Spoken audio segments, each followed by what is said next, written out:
Time. You've heard us talk about the 25th Amendment, but what about the 14th Amendment? Now, it's another option some lawmakers are considering. Now, this morning, we're connecting the dots.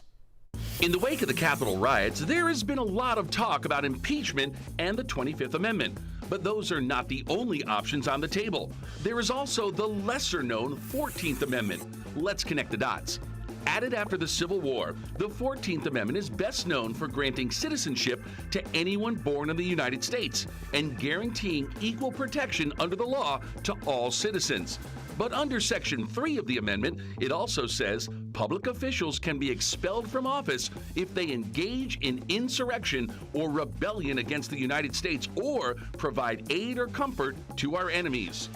According to historians, it was aimed at keeping former Confederates from holding office. A few Democrats have broached using the 14th Amendment to remove President Trump from office, but the louder calls are for using against members of Congress who encourage the protesters.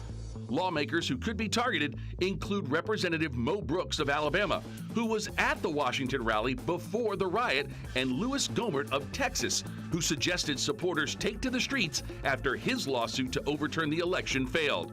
Senators Ted Cruz and Josh Hawley have also been mentioned. Whether this could actually happen is another matter.